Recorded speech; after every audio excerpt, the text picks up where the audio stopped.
ಹಣಕಾಸಿನ ದರಿದ್ರ ಬೆನ್ನು ಕಚ್ಚುತ್ತಾ ಐತಿ, ನಂಬಿದರೆ ನಿನಗೆ ನಂಬಿಕೆ ಒಳಗೆ ಮೋಸ ಹೋಗ್ತಾ ಇದೆಯಾ?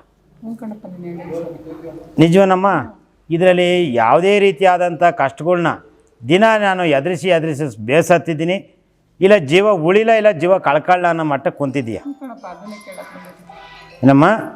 ಇಲ್ಲ ನಾನು ಜೀವ ಉಳಿಸ್ತೀರೋ, ಇಲ್ಲ ನಾನೇನೋ ಮಾಡ್ಕೊಂಡು ಸಾಯೋಣ ಅನ್ನೋ ಮಟ್ಟಕ್ಕೆ ಕುಂತಿದ್ದೀಯ. ನಿಜವೇನಮ್ಮ? ಇದರಲ್ಲಿ ಜನದಿಂದ ನೆನೆತ ಆಗಿರೋ ಮೋಸನ, ನಿನಗಾಗಿರೋಂಥ ಕೆಟ್ಟ ದೃಷ್ಟಿಗಳ್ನ ಸರಿಪಡಿಸ್ಕೊಡ್ತೀನಿ. ನಿನಗೆ ಆಸ್ಪತ್ರೆಗೆ ಹೋಗಿ ಎಷ್ಟೇ ಮದ್ದುಗಳು ತಗೊಂಡ್ರು ನಿನಗೆ ಗುಣ ಆಗಲ್ಲ ಕಾಯಿಲೆ ಏನಮ್ಮ. ನಾನೇನಂತ ಸರಿ ಮಾಡಿ ನಿನ್ನ ಜೀವನ ನೆಟ್ಟ ಮಾಡಿಕೊಡ್ತೀನಿ. ನಾವು ಎಲ್ಲೋ ಹೋಗಿ ತಿರ್ಗಾ ಸರಿಪಡಿಸ್ಕೊಂಡ್ರು ಅನ್ನೋದು ಒಂದಿಷ್ಟು ಕಣ್ಣು ಬಿದ್ದೈತಿ.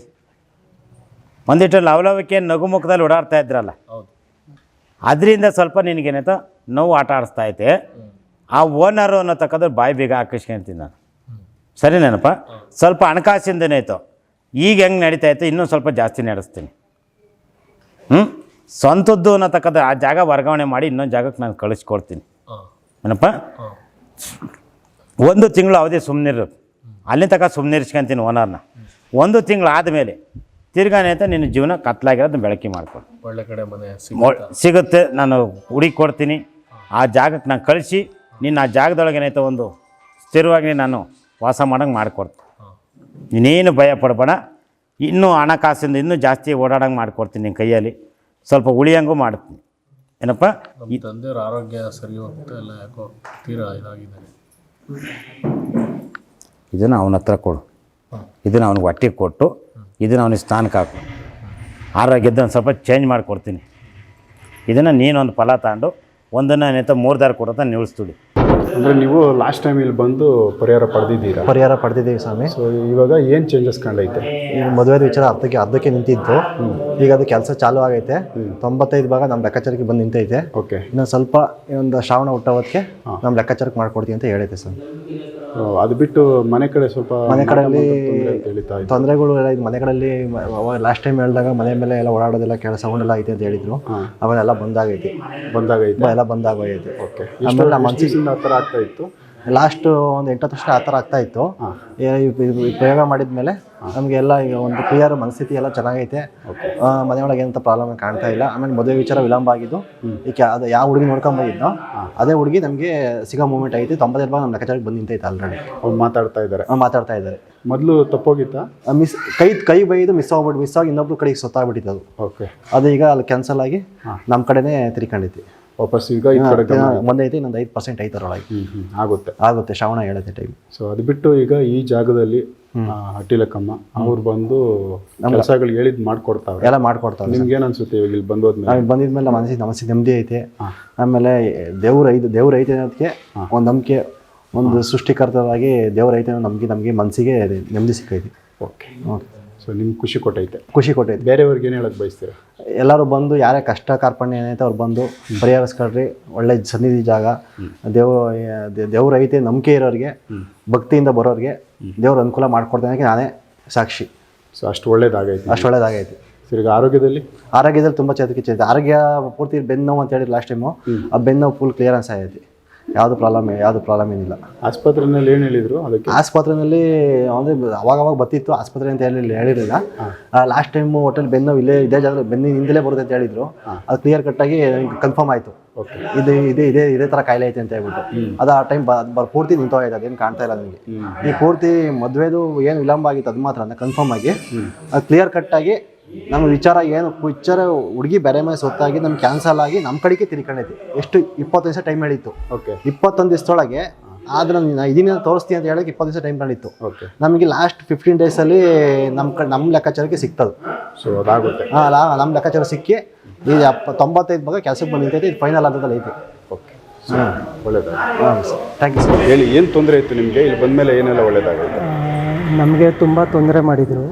ಈ ಮಾಟ ಮಂತ್ರ ಪ್ರಯೋಗಗಳು, ಇನ್ನು ವಾಮಾಚಾರದ ಪ್ರಯೋಗಗಳು, ಸ್ಮಶಾನ ಪ್ರಯೋಗಗಳು ಏನೇನೋ ಮಾಡಿದ್ದಾರೆ. ಅಮ್ಮ ಎಲ್ಲ ಹೇಳಿದರು ಹಿಂಗೆ ಆಗಿದೆ ನಿನಗೆ ಅಂತ. ಓಕೆ, ಅದಾದಮೇಲೆ ನಿನಗೆ ಹಿಂಗೆ ಚೌಡಿ ಮಾಡಿ ತೆಗಿಬೇಕು ಅಂತ ಹೇಳಿದ್ದಾರೆ. ಅದಾದಮೇಲೆ ಒಂದು ಸತಿ ತೆಗೆಸಿದ್ದೆ, ಮತ್ತೆ ಅವರು ಮಾಡಿಬಿಟ್ರು. ಮತ್ತೆ ನಾನು ಹಿಂದಿನೇ ಫಾಲೋ ಮಾಡಿ ನನಗೆ ಎಲ್ಲೋ ಒಂದು ದಾಟ್ ಆಗೋ ಥರ ಮಾಡಿ ಎಲ್ಲ ಬೇರೆ ಮಾಡಿಬಿಟ್ರು. ತಿರ್ಗಾ ಅಮ್ಮನ ಹತ್ರ ಬಂದು ಕೇಳಿದ್ರೆ ಏನಮ್ಮ ಒಂದು ತಿಂಗಳಾಗಿ ತೆಗ್ಸಿ 1 ತಿಂಗಳಾಯಿತು ಮತ್ತೆ ನೀನು ಹಿಂಗೆ ಆಯ್ತಾಯ್ತಲ್ಲ ಅಂತ ಕೇಳಿದೆ. ಇಲ್ಲಪ್ಪ ನಿನಗೆ ಮತ್ತೆ ಮಾಡಿದ್ದಾರೆ, ನೀನು ಹುಷಾರಾಗಿರಬೇಕು ಅಂತ ಹೇಳ್ಬಿಟ್ಟು ಮತ್ತೆ ಅಮ್ಮ ಚೌಡಿ ಮಾಡಿ ಮತ್ತೆ ಬ್ರಹ್ಮರಾಕ್ಷಸ ಮಾಡಿ ಎಲ್ಲ ತೆಗೆದಾಕಿದ್ದಾರೆ. ಅದೆಲ್ಲ ತೆಗೆದಾಕಿ ಇವಾಗ ಏನು ಇಲ್ದಿರ ನಾನು 3 ತಿಂಗಳಾಯಿತು. ಏನು ಸಮಸ್ಯೆ ನನ್ನ ದೇಹದಲ್ಲಿ ಏನೇನು ಸಮಸ್ಯೆ ಇತ್ತೋ ಆ ಸಮಸ್ಯೆಗಳ ಬಗೆಹರಿಸ್ಕೊಟ್ಟಿದ್ದಾಳೆ ಅಮ್ಮ. ಯಾಕಂದರೆ ನಾನು ನಂಬಿ ಬಂದಿದ್ದೀನಿ ಅಟ್ಟಿಲಕ್ಕಮ್ಮನ. ಇದು ನಾವು ನಮಗೆ ಹೊಟ್ಟೆ ಒಳಗಡೆ ಹೊಟ್ಟೆ ಎಳಿಯೋದು, ಮಲಗಿದ್ರೆ ಹೊಟ್ಟೆ ಎಳಿಯೋ ಥರ, ಉಸಿರು ಕಟ್ಟೋ ಥರ, ನಿದ್ದೆ ಹೋದರೆ ಮೂರ್ಛೆ ಹೋಗೋ ಥರ, ಇನ್ನೊಂದು ಆ ಥರ ಸಮಸ್ಯೆಗಳು ಬರ್ತಾಯಿತ್ತು. ಈ ಥರ ಇದು ಸುಮಾರು ಒಂದು 6 ತಿಂಗಳು 1 ವರ್ಷದಿಂದ ಇತ್ತು ನನಗೆ. ಎಲ್ಲ ಕಡೆ ಓಡಾಡಿ ಎಲ್ಲೂ ಸಮಸ್ಯೆ ಪರಿಹಾರ ಆಗಿ ಇಲ್ಲಿಗೆ ಬಂದ ಮೇಲೆ ಪರಿಹಾರ ಆಯಿತು. ಯಾಕಂದರೆ ನಾವು ಅಟ್ಟಿಲಕ್ಕಮ್ಮನ ಸುಮಾರು ಒಂದು 20 ವರ್ಷದಿಂದ ನಮ್ಮ ತಂದೆ ಕಾಲದಿಂದನೂ ನಾವು ಪೂಜೆ ಮಾಡ್ಕೊಂಡು ಬರ್ತಾಯಿದ್ದೀವಿ ಯಡಿಯೂರಲ್ಲಿ. ಇಲ್ಲಿ ನಿಮ್ಮ ವಿಡಿಯೋ ನೋಡಿದ ಮೇಲೆ ಗೊತ್ತಾಗಿದ್ದು ನನಗೆ ಇಲ್ಲೂ ಇದೆ ಅಟ್ಟಿಲಕ್ಕಮ್ಮ ಅಂತ. ಸ್ವದೇಶ್ ಮೀಡಿಯಾ ಅಂತಲೇ ನನಗೆ ಗೊತ್ತಾಗಿದ್ದು. ಅದಾದಮೇಲೆ ಇಲ್ಲಿ ಬಂದಮೇಲೆ ಅಮ್ಮ ನನಗೆ ಪರಿಹಾರ ಮಾಡಿಕೊಟ್ಟಿದ್ದಾರೆ. ಅವ್ರು ಹೇಳಿರೋ ಥರ ನನಗೆ ರೀತಿ ನನ್ನ ದೇಹ ಸಮಸ್ಯೆಗಳು ಕಮ್ಮಿ ಆಗಿದೆ, ಎಲ್ಲ ಸರೋಗಿದೆ. ಈಗ ಆರೋಗ್ಯವಾಗಿದ್ದೀನಿ. ಅದಕ್ಕೆ ಮತ್ತೆ ಬಂದು ಪೂಜೆ ಮಾಡಿಸ್ಕೊಂಡು ಹೋಗ್ತಾಯಿದ್ದೀನಿ. ಸೊ ಇದು ಬಿಟ್ಟು ಬೇರೆ ಮನೆ ಕಡೆ ಇಲ್ಲ? ಮನೆ ಕಡೆ ಇವಾಗ ನನಗೇನು ತೊಂದರೆಗಳು ಮಾಡಿದ್ರು ಮನೆ ಕಡೆ ಎಲ್ಲ ನಿವಾರಣೆಗಳಾಗ್ತಾ ಇದೆ. ಇವಾಗ ಹೊಸ ದಾರಿ ಕಾಣಿಸ್ತಾ ಇದೆ. ಹಣಕಾಸಿನ ಸಮಸ್ಯೆಯಿಂದ ಹಿಡಿದು ಆರೋಗ್ಯ ಸಮಸ್ಯೆಯಿಂದ ಹಿಡಿದು ಮನೆಯವ್ರುಗಳೇ ಏನೇ ಸಮಸ್ಯೆ ಇದ್ದರೂ ಒಂದೊಂದೇ ಬಿಡುಗಡೆ ಮಾಡಿಕೊಡ್ತಾ ಇದ್ದಾರೆ. ನಾನು ನಂಬಿ ಬಂದಿದ್ದೀನಿ. ಎಲ್ಲ ಒಳ್ಳೆಯದಾಗಿದೆ. ದೇವ್ರ ದಯೆಯಿಂದ, ತಾಯಿ ಆಶೀರ್ವಾದದಿಂದ ನಾವು ತುಂಬ ಕಷ್ಟದಲ್ಲಿದ್ವಿ. ನಾವು ಇಲ್ಲಿಗೆ ಬಂದು ಹೋಗ್ತಾ ಇದ್ದೀವಿ. ಬಂದು ಹೋದ್ಮೇಲೆ ದೇವ್ರ ಲವಲಕ್ಕೆಯಿಂದ ಜೀವನ ಕಷ್ಟದಿಂದ ಕಷ್ಟದಿಂದ ಭಗವಂತ ಪಾರು ಮಾಡಿದ್ದಾನೆ ದೇವರು. ನಾವು ನಂಬಿ ಬರ್ತಾ ಇದ್ದೀವಿ. ಒಳ್ಳೆಯದಾಗಿದೆ. ಏನು ತೊಂದರೆ ಇತ್ತು? ಆರ್ಥಿಕವಾಗಿ ತುಂಬ ಹಿಂದೆ ಇದ್ವಿ. ಆರ್ಥಿಕ ಪರಿಸ್ಥಿತಿ, ಆರೋಗ್ಯದಲ್ಲಿ ಸುಧಾರಣೆ ಇರಲಿಲ್ಲ. ವಾಮಾಚಾರ ಅದು ಇದು ಎಲ್ಲ ಮಾಡಿ ನಮ್ಮನ್ನು ಹಿಂದೆ ಹಾಕಿದ್ರು. ಇಲ್ಲಿ ಬಂದ ಮೇಲೆ ದೇವ್ರ ದಯೆಯಿಂದ ಪರವಾಗಿಲ್ಲ. ಆರ್ಥಿಕವಾಗಿ ಪರವಾಗಿಲ್ಲ. ಈಗ ಆರ್ಥಿಕವಾಗಿ ಪರವಾಗಿಲ್ಲ, ಆರೋಗ್ಯವಾಗಿ ಪರವಾಗಿಲ್ಲ. ಆರೋಗ್ಯದಲ್ಲಿ ಏನು ತೊಂದರೆ ಇತ್ತು? ನಮ್ಮ ಕುಟುಂಬದಲ್ಲೆಲ್ಲ ಸ್ವಲ್ಪ ತೊಂದರೆ ಇತ್ತು. ಅಂದರೆ ಹೇಳ್ಬೋದಾ ಏನೇನು ಸಮಸ್ಯೆ ಆರೋಗ್ಯದಲ್ಲಿ? ಸಮಸ್ಯೆ ಮಾಮೂಲಿ, ವಾರಗಟ್ಟಲೆ ಹುಷಾರಿಲ್ಲ. ಕೆಲಸದಲ್ಲಿ ಹೀಗಾಗಿದೆ? ಪರವಾಗಿಲ್ಲ. ಇಲ್ಲಿ ಬಂದು ಹೋದ್ಮೇಲೆ ಪರವಾಗಿಲ್ಲ. ನಂಬಿ ಬರ್ತಾ ಇದ್ದೀವಿ, ನಂಬಿ ಬಂದು ಹೋಗ್ತಾ ಇದ್ದೀವಿ. ಭಗವಂತನ ದಯೆಯಿಂದ ಒಳ್ಳೆಯದಾಗಿದೆ. ಹಾಂ. ಸೊ ಇವಾಗ ನಿಮ್ಮದು ವ್ಯವಹಾರಗಳು ಏನು ಕೆಲಸಕ್ಕೆ ಹೋಗ್ತೀರಾ, ಬಿಸ್ನೆಸ್ ಮಾಡ್ತೀರಾ? ಕೆಲ್ಸಕ್ಕೆ ಹೋಗ್ತೀವಿ. ಅಲ್ಲೆಲ್ಲ ಹೆಂಗೆ? ಏನು ತೊಂದರೆ ಇಲ್ಲ, ಚೆನ್ನಾಗಿದೆ. ದಿನ ಕೂಲಿ ಮಾಡ್ತೀವಿ. ಓಕೆ. ಏನು ತೊಂದರೆ. ಈಗ ಇಲ್ಲಿ ಈ ಜಾಗದ ಬಗ್ಗೆ ಏನು ಹೇಳ್ಬೋದು ಬೇರೆಯವ್ರಿಗೆ? ಬಂದು ಹೋದಕ್ಕೆ ನಂಬಿಕೆ ಇಡಿ, ನಂಬಿ ಬನ್ನಿ, ಒಳ್ಳೆಯದಾಗುತ್ತೆ. ತುಂಬ ತಾಪತ್ರತೆ ಇತ್ತು. ಯಾರ ಹತ್ರ ಏನು ಮಾತಾಡ್ತೀವಿ ನಮ್ಗೆ ಗೊತ್ತಾಗ್ತಾ ಇರಲಿಲ್ಲ. ಕೆಲ್ಸಕ್ಕೆ ಹೋಗ್ತಾ ಇದ್ದೀವಿ, ನೆಮ್ಮದಿನೇ ಇರ್ತಾ ಇರಲಿಲ್ಲ. ಇಲ್ಲಿ ಬಂದಮೇಲೆ ಚೆನ್ನಾಗಿದ್ದೀವಿ. ಏನೇನು ತೊಂದರೆ? ತುಂಬ ಕಷ್ಟ ಮನೇಲಿ, ತುಂಬ ಟಾರ್ಚಲ್ಗಳು, ಕೆಲಸದ ಮೇಲೆ ಟಾರ್ಚಲ್ಲು. ಕೆಲಸ ಮಾಡಿದ್ರೂ ನೆಮ್ಮದಿ ಇರ್ತಾ ಇರಲಿಲ್ಲ, ಮನೆಗೆ ಬಂದರೂ ನೆಮ್ಮದಿ ಇರ್ತಾ ಇರಲಿಲ್ಲ. ಆ ಥರ ಇದ್ದು ಡೈಲಿ ಅಳೋದು. ಇಲ್ಲಿ ಬಂದಮೇಲೆ ಚೆನ್ನಾಗಿದ್ದೀವಿ.